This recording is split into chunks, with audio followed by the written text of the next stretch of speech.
네, 오늘 제3강은 메소포타미아 문명과 도자 예술에 대해서 살펴보는 시간으로 하겠습니다.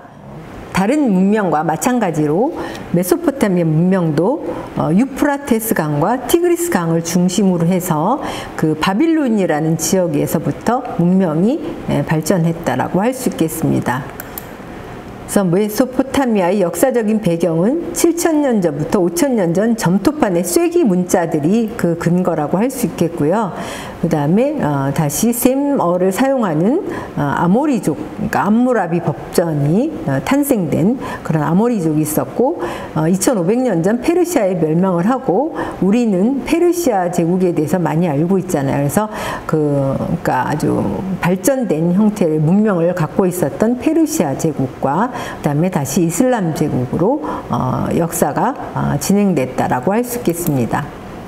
그래서 그런 그 문자의 형태들은 점토판에 이렇게 각인을 해서 도구를 사용해서 언어로 구현을 해서 서로 교환을 했다라고 합니다. 그래서 손쉽게 말하자면 일단 그러니까 일기장 내지는 장부였다라고 할 수 있겠습니다. 그래서 대체로 그러니까 단어들을 보면 얼마를 구워가고 얼마를 받고, 그러니까 뭐가 재산이 얼마고라는 어떤 그런, 그러니까 상거래에 주로 사용됐던 점토의 어떤 기원이라고 할 수 있겠습니다.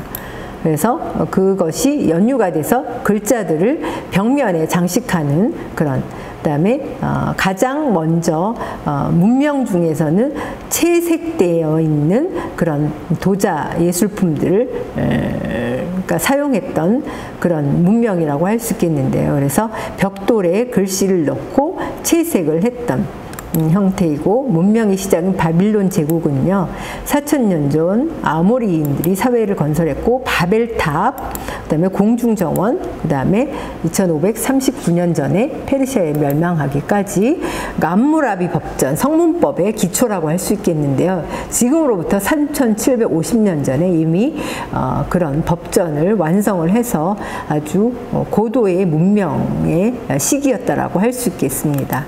그래서 지구라트라고 하는 이런 벽돌로, 흑벽돌로 지어진 형태들이고요.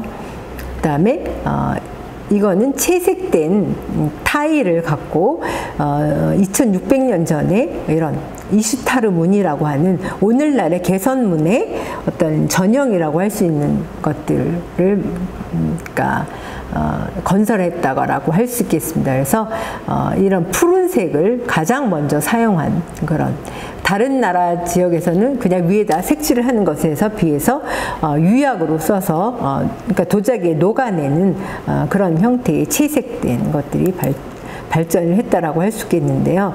그들의 메소포타미아 문명의 시그니처 컬러라고 할 수 있겠는데요. 블루는요 하늘을 뜻하는 것에서 가장 신성을 나타내는 것들이라고 할 수 있겠습니다. 그래서 보면은 푸른색을 가장 많이 사용했고요. 그 다음에 그것과 가장 대조를 이루어서 강조를 해줄 수 있는 오렌지색, 땅을 뜻하는 오렌지색을 사용했다라고 할 수 있겠습니다. 그래서 이슈타르 문의 어떤 벽돌 모양의 장식의 입체 문양돌도 굉장히 아름답게 그런 측면으로 제작을 해서 그러니까 동물의 형태가 가장 정확하게 전달될 수 있는 치아나 코, 귀 뭐 이런 것들이 가장 선명하게 표현될 수 있는 형태들로 제작되었다라고 할 수 있겠습니다.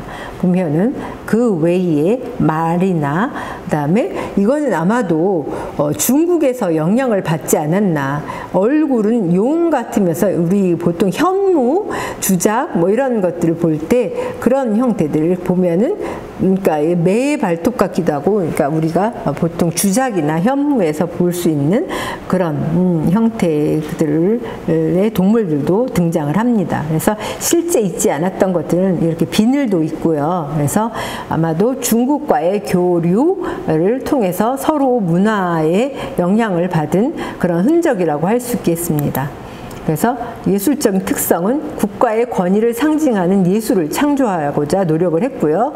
영원한 왕국을 위한 기념비적인 건축물과 신전 건립을 가장 중요시 여겼고, 바빌론 왕국의 상징색과 문양의 계승과 발전을 꾀했다라고 할 수 있겠습니다. 그래서 페르시아 제국도 바빌론의 어떤 영향을 받아서 그런 제작 기술들은 그대로 이어받아서 좀 더 섬세해지고 좀 더 색상이 화려한 형태들로 벽장식 건축 도예들이 발전한 그런 나라라고 할 수 있겠습니다. 그래서 굉장히 기념비적이고 문화유산으로 남겨져 있는 그런 건축 도예들이 많이 있고요.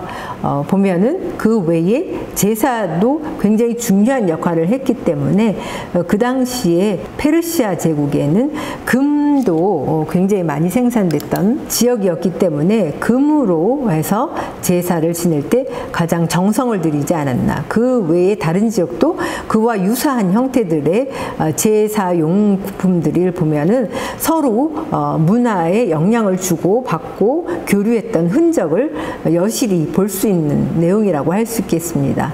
그래서 이건 우리나라의 지역도 마찬가지였고요.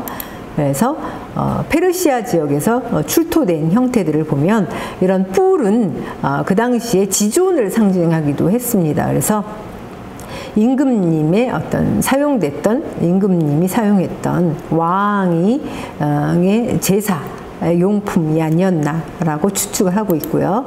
그다음에 이런 뿔 달린 동물들을 손잡이로 해서 굉장히 신성시 여겼던 그런 제기 용품들이었다라고 할 수 있겠습니다. 그다음에 특이하게도 이번에는 사람 모양들이 등장을 하고요. 오리도 등장을 하고요.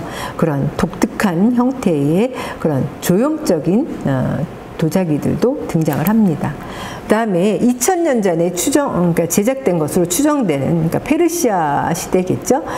보면 정말 어디 하나 흠잡을 데 없는 현대 조형품이라고도 할 수 있는 완벽한 형태의 조형 감각을 갖고 있는 그런 부장품이었는데요. 정말 완벽한 그런 형태라고 할 수 있겠는데, 오늘날 파블로 피카소의 그림을 보면은 오히려 2000년 전에 그림들이 그 도예품들이 더 완벽한 형태를 갖고 있지 않았나라는 생각이 듭니다. 이것으로 마치겠습니다.